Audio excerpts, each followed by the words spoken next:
Hello and welcome to the evening news for today, Tuesday, August 26, 2014. I'm Avinash Ramzan. Thanks for joining us. In the headlines, Rodney COI hears over 150 GDF weapons still outstanding. Second suspect charged for businessman's murder. Suba says it will be business as usual at the Georgetown City Council tomorrow. Government says it needs more foreign investment to help economy grow.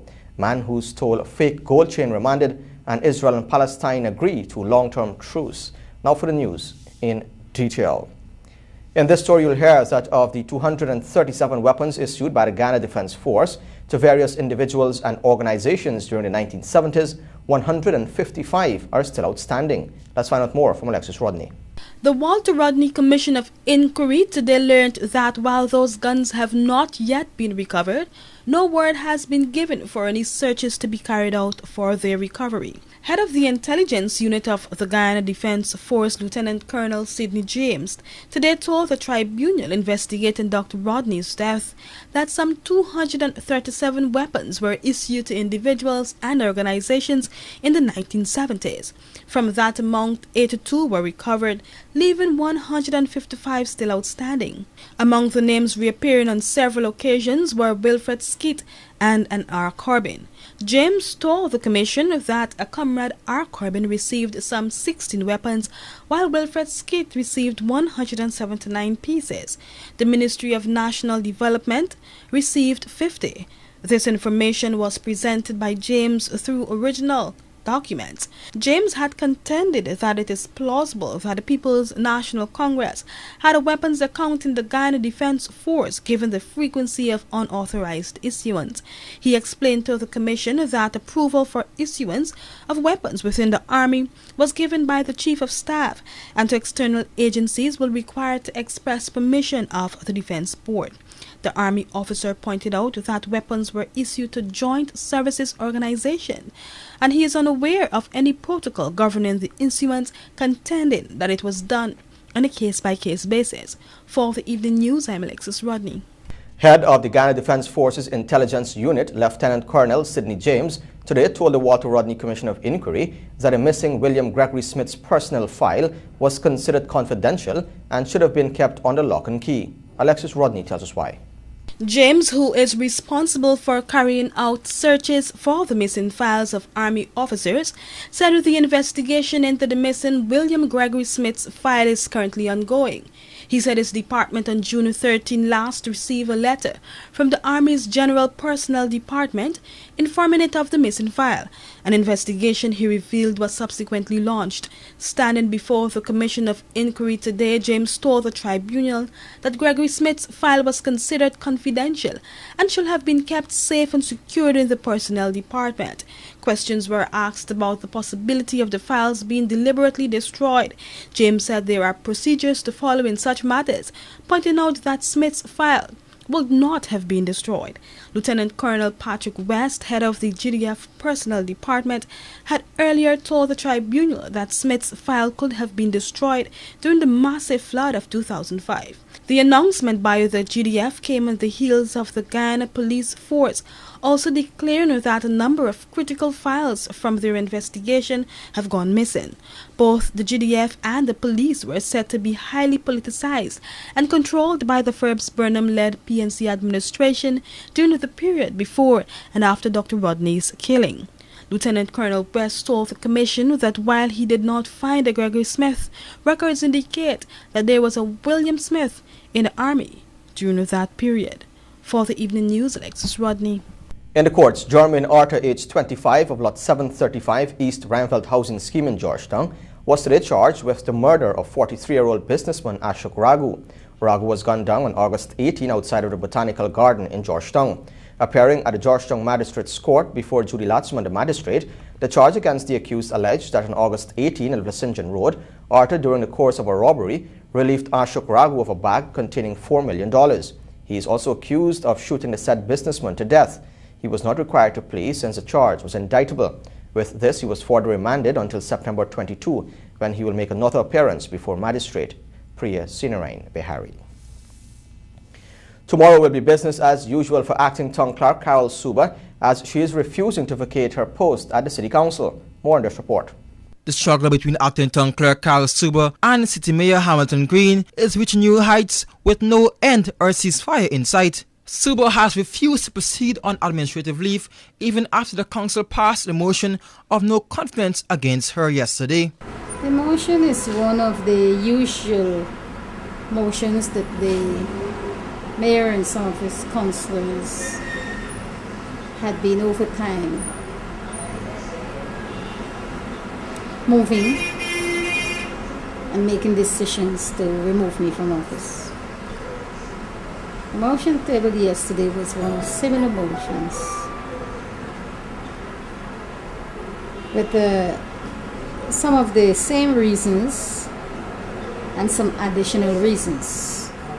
They have been manufacturing reasons why. The manufacturing reasons? Yes, I should be removed from office. I'm the only town clerk that I know in excess of 16 years that I'm here that they have brought so many motions for my removal. The thing is, the reasons are not justifiable and they don't have the authority to remove me from office. The Honorable Minister has that authority, not the mayor and the councillors. So, is the motion illegal? It's not justifiable, it's illegal because they can't remove me from office. When Suba reported for work today, Tuesday, and was forced to remove them to gain access to the office of a town clerk at City Hall.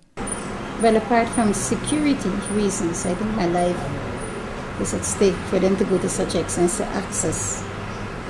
In here, my home, I'm at risk with my family.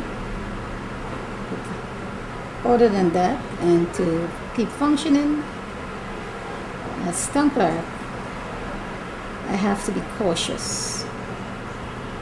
Because obviously, I don't have the constabulary on my side. Specifically, the chief constable and others. Because if the town clerk's door is here and officers there and in full view, this could have been barred, and internally. No one knows anything. No one responded. Up to now, the chief constable did not see fit to communicate with me. Neither any other seniors.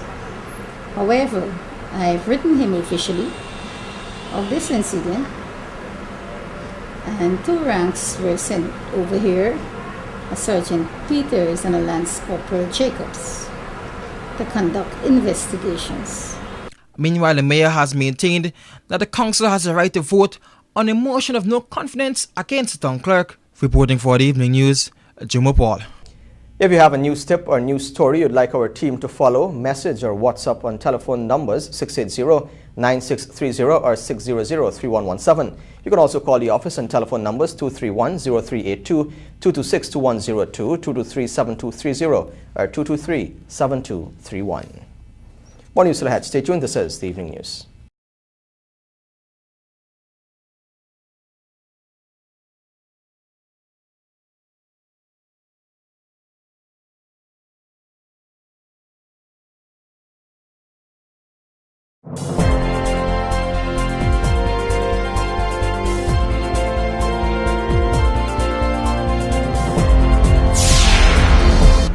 This is the Evening News on TVG. Welcome back. Concerted efforts are being made to ensure that new and continuing mining investors honor their socio-corporate responsibility with the aim of fast-tracking development in key districts, Chairman of the Ghana Geology and Mines Commission, Clinton Williams, has said. He explained that in the past, discussions were held with foreign companies on their corporate social responsibility, but these discussions were vague, resulting in projects being done here and there. However, he said the GGMC is taking the necessary steps to clearly outline the social responsibility of new and continuing mining companies before signing agreements. He said strict systems will be instituted to ensure that communities, particularly in the 6 mining districts, benefit from developments in the long run in areas such as agriculture and tourism. Williams was speaking at the 2014 Mining Week opening ceremony held at the Gravity Lounge in Georgetown on Monday. Meanwhile, Mining Week 2014 was declared open on Monday by President Donald Ramotar, who signaled his administration's intention to offer additional duty-free concessions to investors within the mining sector. More from Svetlana Marshall. Duty-free concessions will be offered for a particular type of vehicle operating within the mining sector, but miners would only be eligible if requirements are met. President Donald Ramotar made this disclosure during the award and opening ceremony of Mining Week 2014. We are working that out. That should be announced soon, that we will grant these. Of course, we will want to tie it to gold declaration, and we want to tie it to payment of taxes. Duty-free concessions for 4x4 four-door vehicles have been on the table since August 2013. Back then, the Guyana Gold and Diamond Miners Association had called for concessions to be granted, explaining that these vehicles often attract heavy import duties because they're deemed luxury items. However, in the mining sector, they're often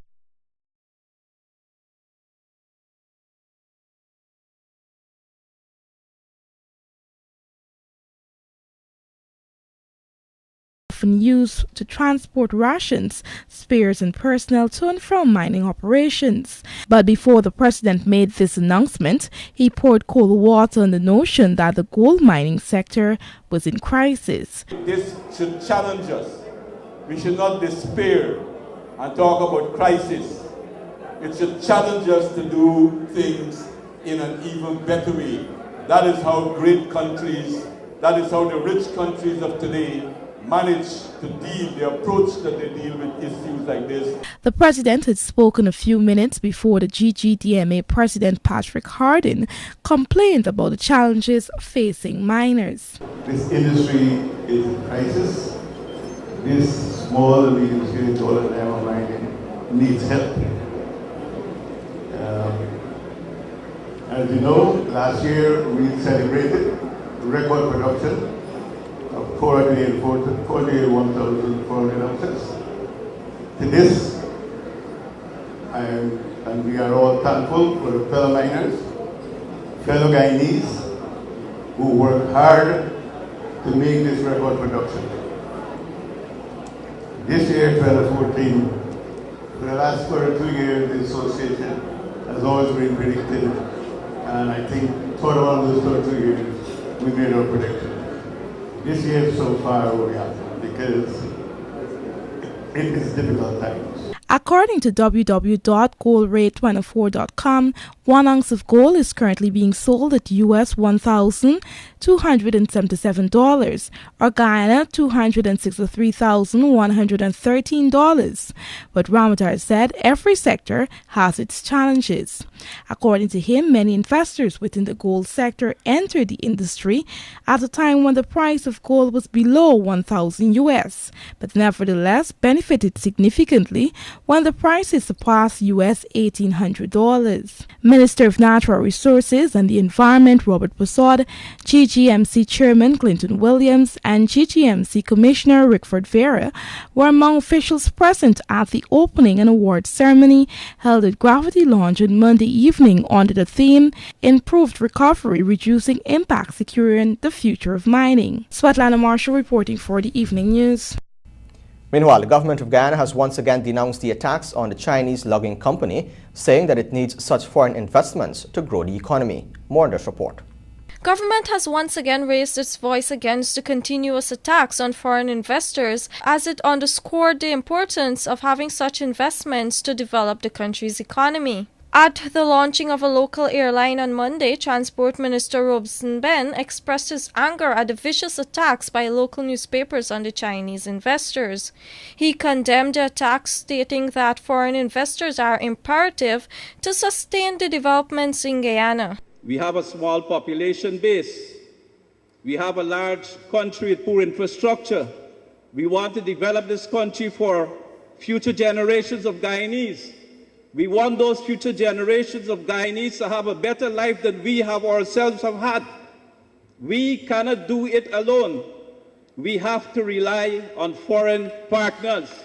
We have to rely on foreign partners, and we have to rely on the partnership of Guyanese businessmen here to join with those people, to learn from their experiences so that we could have a safe, sustainable development path.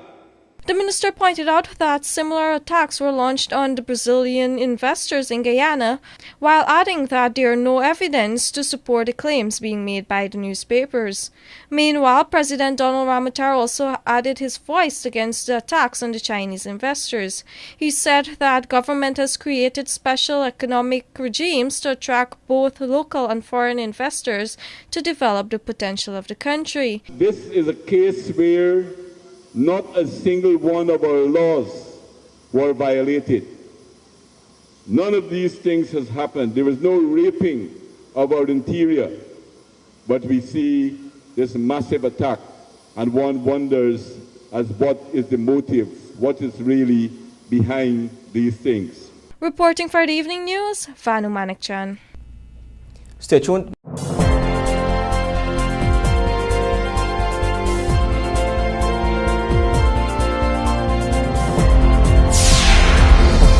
Welcome back. This is the Evening News.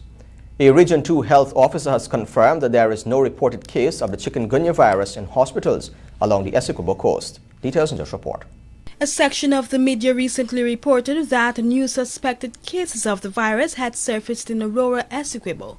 But health official Alison Brown told the Evening News that records from health centers and hospitals across the region have shown that no one has been diagnosed with the virus.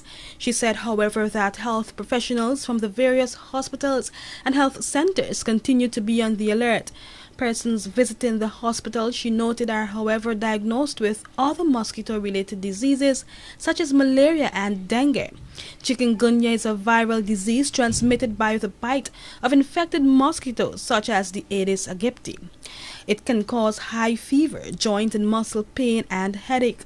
The virus does not often result in death, but a joint pain may last for months or years and may become a cause of chronic pain and disability. There is no specific treatment for the chikungunya infection, nor any vaccine to prevent it. Pending the development of a new vaccine, the only effective means of prevention is to protect individuals against mosquito bites. For the Evening News, Alexis Rodney. Someone news from the courts. Anthony Williams today stood before presiding magistrate Julie Latchman at the Georgetown Magistrates Court as he pleaded not guilty to a simple larceny charge. The charge alleged that the defendant robbed the virtual complainant Charles Allen this morning of one artificial gold chain valued $1,500 and made use of personal violence to the said VC. According to the defendant, Allen was known to him and that they used to conduct buses together. As it related to the charge, he claimed that it was a joke and was not serious. The police prosecutor Sion Blackman objected to bail on the grounds that Allen and the defendant are known to each other and it is likely that he will interfere with him again. He also objected due to the nature and seriousness of the offence. Bail was then refused by the magistrate and he was remanded until September 16, where he will stand before Chief Magistrate Priya Sinarain Behari. The BK International Group of Companies has officially launched its JAGS Aviation airline with the support of the public and private sectors on Monday. Let's find out more in this report.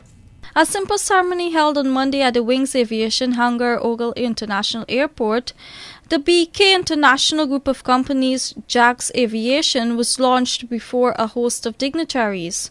This entry into the air transportation is the vision and dynamism of the younger Tiwari generation who will be leading the airline.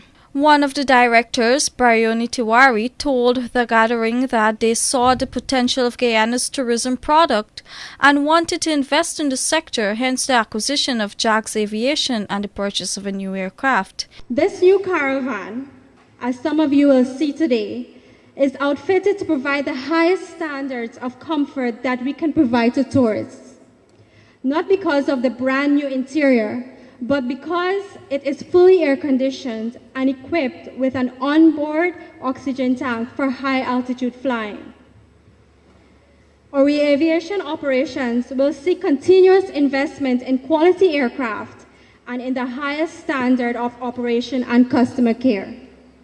You will also see substantial investment in the promotion of Guyana as a destination for international and domestic tourism. Meanwhile, in delivering his feature address, President Donald Ramotar lauded the company for its investment in the aviation sector, as he highlighted the importance of air transportation within Guyana's borders. Air transport is vital to the development of Guyana. We talk a lot about opening the interior, and part of the opening of the interior must be linked to the air transport sector in our country, because we still have many areas that is not accessible by road or not accessible by waterways. And even if some of them are, the time it will take to get there is relatively long because of the very rugged nature of our interior. And therefore, the general development of many sectors of our economy is directly linked to the air transport sector. Also speaking at the airline's launch were Transportation Minister Robinson Ben and Minister of Tourism Irfan Ali. Both ministers spoke about the advancement of tourism and the aviation sectors as they lashed out at those who are against the expansion of the Cheddi Jagan International Airport.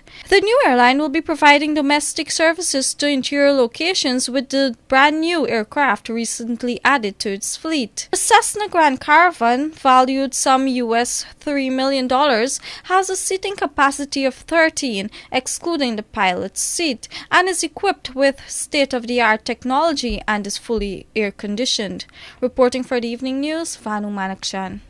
Your regional, international and bridge reports are next. Stay tuned.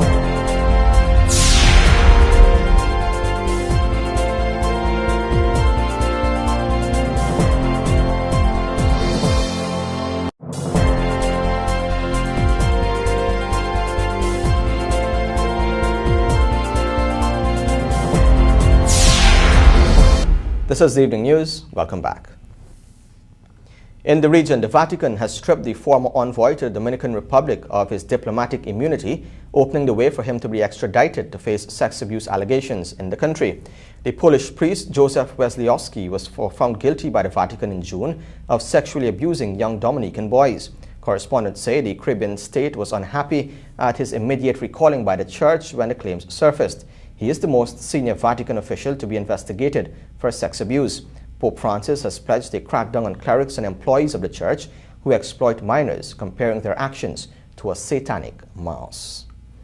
Internationally, a long-term ceasefire has been agreed between Israel and Palestinian militants in the Gaza Strip.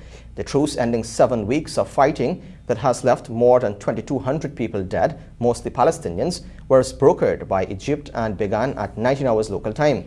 Hamas said the deal represented a victory for the resistance. Israel is to ease its blockade of Gaza to allow in aid and building materials. Indirect talks on more contentious issues, including Israel's call for militant groups in Gaza to disarm, will begin in Cairo within a month.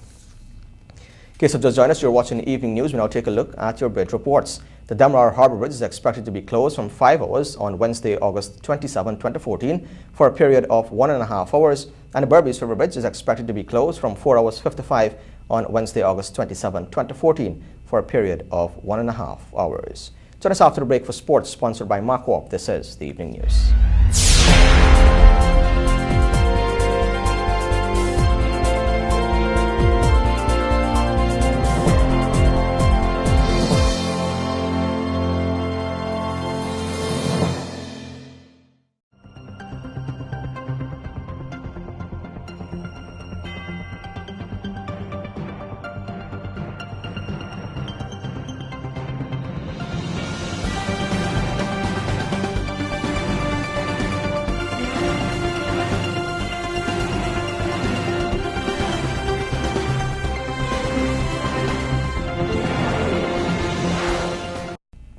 Welcome back. Now for a look at sport, but first the headlines.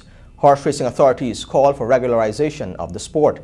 Director of Sport expresses displeasure at CPL ruling. Youngsters excel at Pan-Caribbean Martial Arts Championship, and Ramden and Bravo lead West Indies to series sweep. Of course, this broadcast comes to the kind compliments of Marco. We believe that everything worth building should be built just once. That is why we build on culture, on trust, on integrity. We exist to do more, better, faster, safer. Your success depends on the foundation it's built on. Everything we do is meant to move you forward. Mark on. Let's build Guyana together. Welcome back. Now for the details. Director of Sport Neil Kumar has expressed displeasure at a ruling of the Caribbean Premier League with regard to the outcome of the contentious final on August 16 in St. Kitts. The parliamentarian is calling for a more thorough investigation and feels the matter should engage the attention of the International Cricket Council. The Caribbean Premier League's Cricket Tournament Committee ruled that match referee Denvon Hales properly applied the relevant rules in the rain-hit game on August 16, which the Barbados Tridents won by 8 runs via the Duckworth-Lewis method. However, Kumar believes that the Guyana Amazon Warriors should not let the issue slide, but rather should appeal the decision to the International Cricket Council, the ICC. I want to say that this matter should be referred to the ICC because it's on principle and we cannot play cricket like this. Guyana was cheated. I have no apology in saying that my country, the Guyana Amazon Warriors, were cheated. The fact, if you go on Facebook and look at social comments, you will see thousands and thousands of people are rallying behind the Amazon Warriors. And the umpires were definitely, the umpires are the people who are supposed to make the final decision, and they should have made the decision the correct way. The fact that Barbados had a very slow over rate, they should have been penalized before.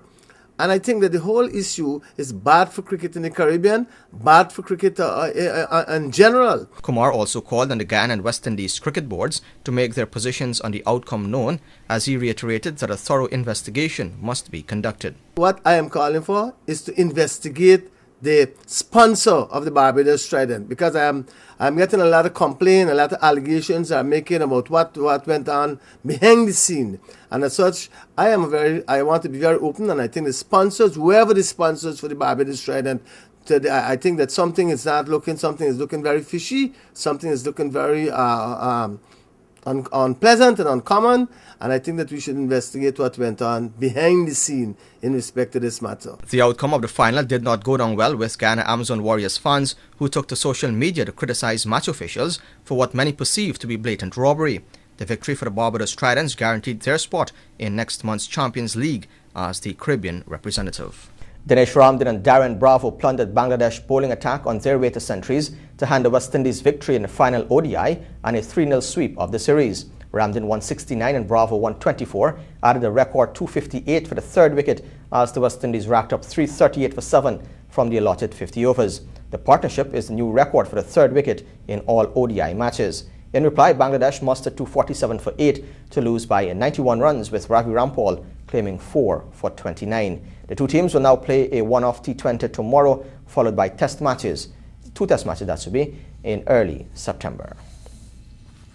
Top officials of the Guyana Horse Racing Authority, the GHRA, on Monday met Sport Minister Dr. Frank Anthony and a team from the National Sports Commission, highlighting a few concerns and hindrances to the growth of the sport in Guyana. Let's find out more in this report. Key among the issues raised by the GHRA team was the regularization of the sport, as they noted that failure to enact the requisite rules and regulations could be counterproductive and detrimental to the development of the sport. To help in this regard, the GHRA solicited the assistance of Secretary of the Trinidad and Tobago Racing Authority, David Lorignar, to first examine the situation and then make the necessary recommendations on the way forward. In giving a recap of what transpired during the closed-door meeting, Director of Sport Neil Kumar spoke of the issues that were tabled for discussion. We have a problem with betting, we have a problem with doping, we had a problem of categories of the horse racing and so on. And so I think that Justice Kennard was very strong behind, along with Mr. Crawford, behind Minister Anthony, for us to get the documentation. So what happened yesterday is the present president of the Guyana Horse Racing Authority, along with some people, other representative and a representative also from Trinidad and Tobago.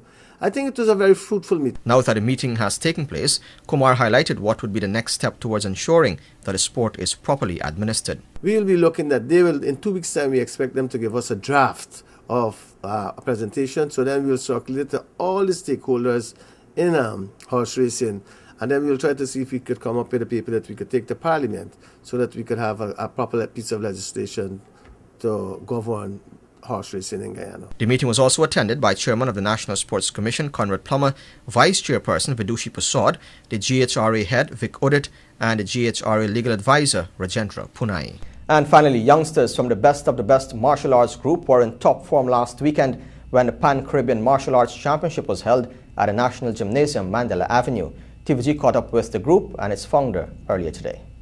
Professor and founder of the Best group, Kwesi Bavagims, said he was quite surprised by the performance of his students who gave their best display at an international tournament. Judah Ram and Romel Latchman copped first place in the weapons category, while Miguel Hunt took second in the freestyle kata and weapons and third in sparring. Kimberly Bavagims got second in traditional kata, while Trenton Coates was the runner-up in weapons and freestyle kata. Gabriella Kingston, Roshana Christopher, and Kwesi Bavagims Jr. took third in their respective categories. Bavagims, who has been practicing martial arts for 27 years and is now an 8th degree black belt, said his group will not rest on their laurels but will pursue bigger goals in the coming months. However, I wish to say that now we are training hard for the competition in Suriname next week. Also, the next Pan-Caribbean in October in Trinidad and Tobago. All right, and I also wish to say the young ones here in Guyana, martial arts is a good sport and it's all about discipline and you could achieve a lot in life. For the past 27 years, I've been studying martial arts. I'm now an 8th degree black belt and I'm proud of myself, also my students. Bavagims said financial support for those ventures overseas has been forthcoming from the Sport Ministry. Meanwhile, the chief instructor whose partner at the school is Lyndon Charles highlighted the benefits of becoming involved in martial arts. In taking part in martial arts is making yourself somebody and helping you to stay off the streets from doing bad things because it's all about discipline. Yeah. And I must add also, I'm a law enforcement officer. So we stand for discipline. The bottom line is discipline. Bavagims said persons interested in joining the Best of the Best martial arts group can visit the training sessions, which usually take place at the Houston Secondary School on Mondays, Wednesdays and Fridays from 17 to 19 hours. And with that, we've come to the end of sport, which is sponsored by MarCorp. And that's a wrap as well on the evening news for today, Tuesday, August 26, 2014. Of course, you can find these and many more stories in tomorrow's edition of the Guyana Times. And here's an invitation to join us on TVG Channel 28 and on Radio Guyana Inc. 89.3 in Essequibo, 89.5 in Georgetown and Environs, and 89.7 in Berbice and Unicary, Suriname. On behalf of all of us here, I'm Avinash Ramzan. Thanks for watching.